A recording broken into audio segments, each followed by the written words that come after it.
Well, actually, I think I've always been connected to the spirit realm. But when I was 3 years old, I was by my grandfather from 3 until I was 12, so for 9 years. And during the time when I was being abused by my grandfather, I had out of body experiences, and I call her a spirit guide because I didn't see wings, but her name was Laura, and she lifted me out of my body when I was being by my grandfather. And she took me to the zoo, she took me to the park, she took me different places, and she taught me how to speak to the animal kingdom and how to talk to the plants and work with the plants. And she really taught me how, well, brought my awareness that we're all connected and that everything that I do affects everything else around me. So during the time of this abuse, I was really having a healing experience and an education experience, and so for that reason, it was a blessing. It was really a blessing to be able to be out of my body and to be able to learn what I did during that time. And at the time, my grandfather said, if I told anybody that he'd kill my mom, so I did not tell my mom until I was 35 years old. Whew. And and as far as my NDE, in 1983, I married my second husband, Bill, and I thought he was Prince Charming, but the day of our wedding, he turned out to be something other than Prince Charming. He was even more abusive to me, verbally and mentally. I became, through that marriage, which was only 6 months long, I became anorexic, and because of the abuse that I had from him. And I ended up, after I left him and I sent my daughter to Hawaii to live with my parents, I was living in LA. I knew that because of the pain I felt from my grandfather that I hadn't expressed or felt or experienced or shared, and because of all the abuse of Bill, I just had no way to release this pain within me and this suffering that I felt. And with Janine, which I dearly love, my deepest, deepest love in the world is my daughter, Janine, and she was 9 years old. And she was living with my parents and her other grandparents and her dad. And I felt that she was safe because of the way I was at home. I could not feed her or take care of her. And I kept rocking back and forth in the dark room, just back and forth for days on end and not eating.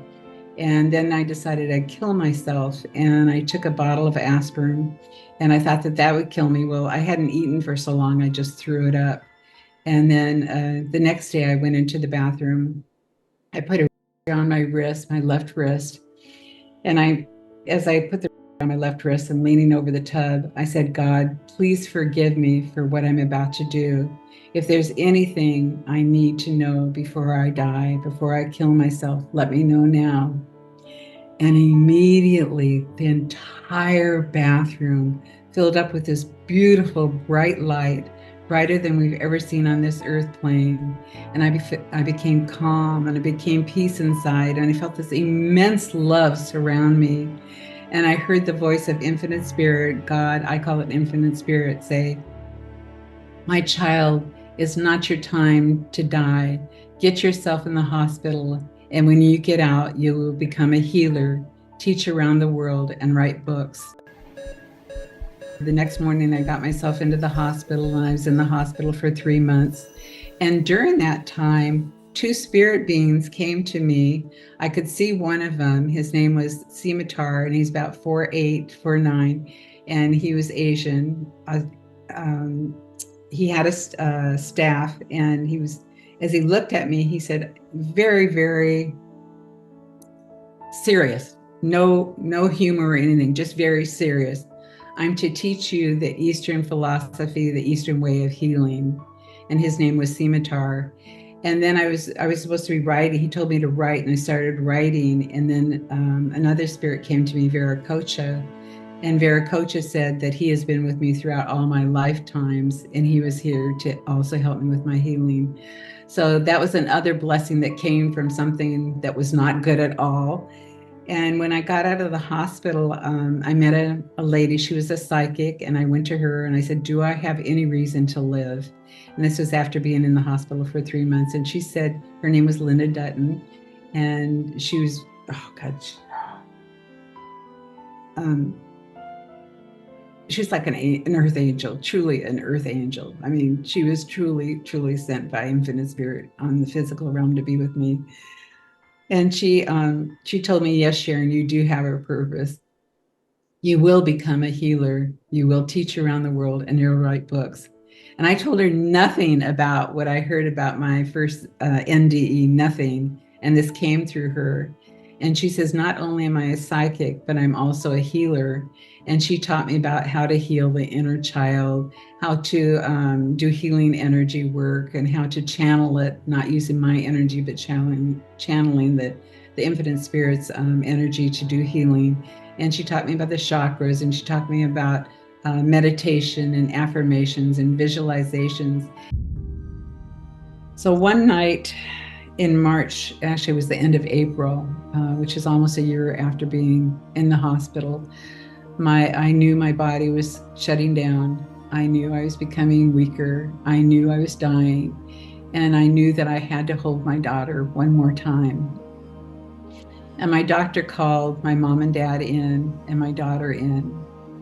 And they came in, my daughter came in from LA, and my mom and dad came in from Las Vegas. And they hadn't seen me in quite a while. And Janine stood at my daughter. She was 19 at the time. She stood at the doorway. She didn't even recognize me. I was so thin. And she didn't recognize me until I smiled. And then she ran to me and she said, Mommy, I love you. And she slept in bed with me that night, actually in my hospital bed. And I couldn't talk hardly at all, but telepathically, we talked a lot. And the next morning she says, Mom, I'm going to go to your house and take a shower. When I come back, do you want anything for me to bring back to you? And the only thing I had, the only energy I had was, yes, you to come home to me. And the instant she walked out of that hospital bed, immediately my spirit lifted out of my body and hovered over my body below. And two spirit beings came towards me, not my spirit guides, but I sensed them to be male and female. I could see them, yet I could see through them. And they said that they wanted to show me a review of my life.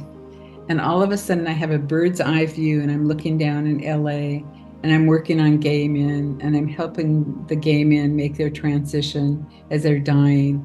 And I'm teaching and I'm in Russia and I'm in all these different places. And in each scene, they said, look at the difference you've made in these people's lives. Then all of a sudden, I'm going through the tunnel of light and I'm thinking, where are my two brothers, Tommy and Raymond, that have died? Where are all my friends that have died from AIDS? Where is everyone?